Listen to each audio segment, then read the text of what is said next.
So I started reading the DC Inc. Teen Titans series. I have already read Raven once, but I went ahead and read it again because I first read it in like 2019. And so now that Up to Robin is out, I decided to go ahead and reread it. And I did enjoy it. I enjoyed it the first time as well. And I think it goes a lot with the themes of the original Teen Titans, or well, I really shouldn't say original, but the 80s Teen Titans and the early 2000s show. They both kind of go to show that, even if you're younger, you can still make a difference. And it's pretty diverse as well.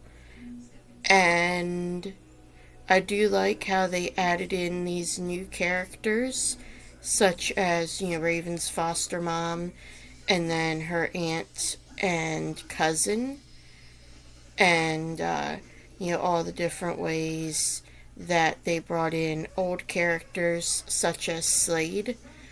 And I'm still interested to see what exactly is going on with the whole collecting teens with special powers. And I'm hoping that they move more into that in the next 2 to 3 books, and hopefully even after that. And I'm really excited to see everybody come together as a team. And I can definitely recommend this if you like Teen Titans. I wouldn't necessarily recommend it as the first Teen Titans book to read. I'd go with maybe, again, I'm a big fan of the 80s comics, or even the 2003 reboot was really good. And like I said, these are really good as well. They just have a sort of different type of story. They're more human, I guess I should say, and less superhero. So if you do pick it up, I hope you enjoy it, and I will be moving on to Beast Boy now. I finished Beast Boy now, and this one was interesting as well. I did like that it was full color. I don't know why, but comics I don't particularly like in black and white.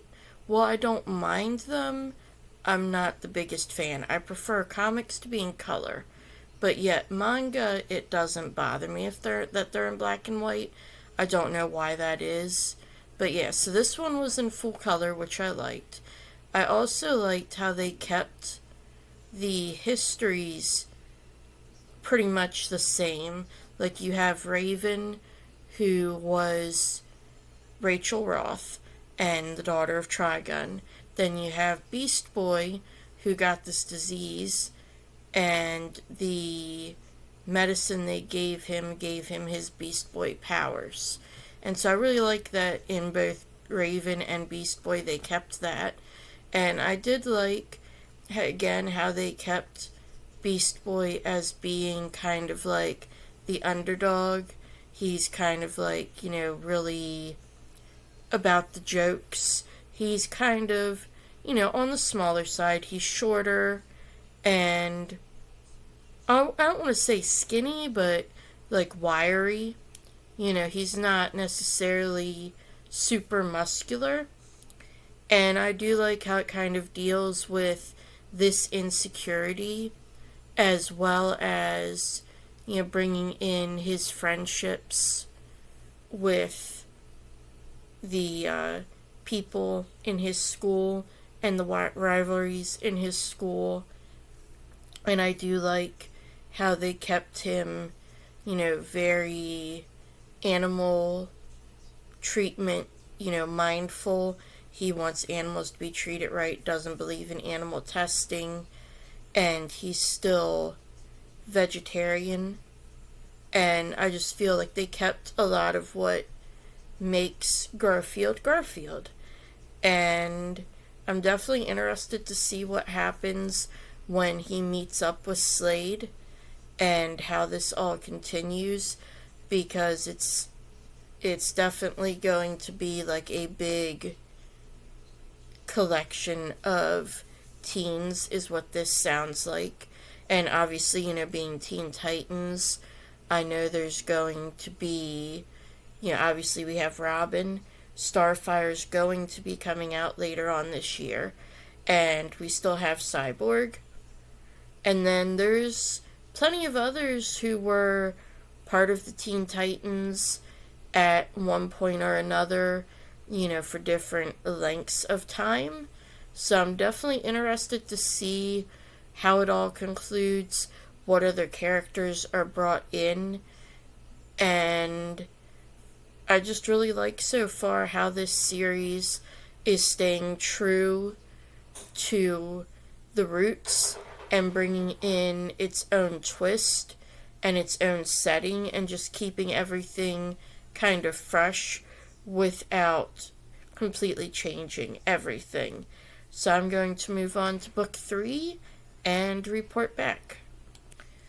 Beast Boy Loves Raven is the third book in the Teen Titans series, and Raven and Beast Boy meet up in this one as they're both looking for Slade, or rather, not really looking for him, but going to meet up with him. He's promised both of them some sort of answers. Raven, he said, I know how to defeat Trigun. And Beast Boy, he says, I know how to control your powers. And so this brings them to Nashville, Tennessee. And they meet up. And we also have some more characters that are there. We have Max, Raven's foster sister, who followed her. And then we have Damian Wayne, who, for reasons as of yet unknown, has left home. And they all wind up meeting up. And we do have a couple insta-loves. But of course, I've shipped Raven and Beast Boy for quite a while. Mostly because of the TV show. I feel like they have a good dynamic, and that continues in this book.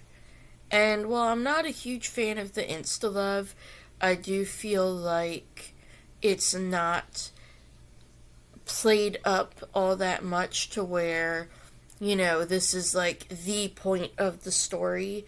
It's all about that. That is the most important thing.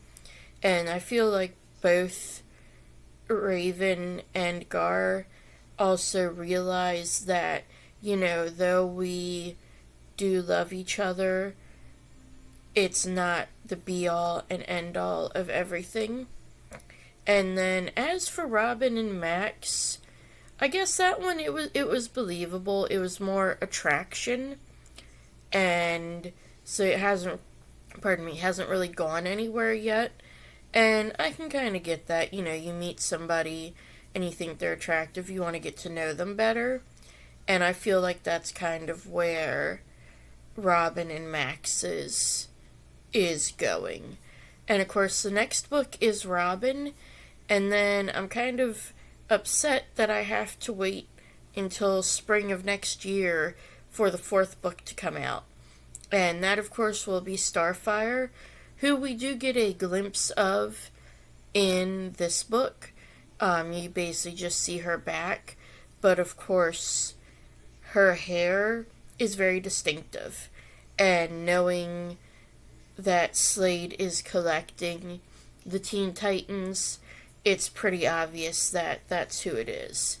So I'm definitely excited to get into Robin and see what all we learned from this one, and I will report back. So I'm now completely caught up on what's out of Cami Garcia's Titans. I just finished Robin, and I find it rather interesting how they chose to age Damian up a little bit. I believe he's normally between like 13 and 15. He's now 17. And they also rolled back his character development a little bit. I know that when he originally came into mainstream DC, he was not that happy with Bruce. and Dick and everybody. And in this one, he is the same way, even though I know in the mainstream he has kind of moved forward. And I really did like the kind of found family here. You know, that you have Max and Raven, who have, were foster cousins, and now they're foster sisters, and they're, really good friends. And then you have Gar, who has become pretty good friends with both Max and Damien and Dick by the end of this book. And then you have Max's mother, who just kind of accepts them all and helps them all. And the same with Dick, he's only a little older than them. I want to say he's 19 or 20. He does mention, he's in college. And he kind of takes them all under his wing as well. And yeah, I just really enjoy this series. It's definitely one of the better DCYAs. I feel like it has a really good story. The story really progresses very well, has a lot of action to it. And I also feel like, unlike in some of the other ones I've read where they feel a little more forced, this felt more natural. I guess maybe because we've always known these characters as teens, rather than this is them going back in time, being aged down to teens. So I definitely recommend this, and I'm now really excited for the Starfire one because we get a couple panels of her, and in one of them we see Starfire and Blackfire. So I'm definitely interested to see where that goes. And I'm still really upset that I have to wait until spring of 2024 for it. But anyways, I hope you all enjoyed this video. Like and subscribe if you did.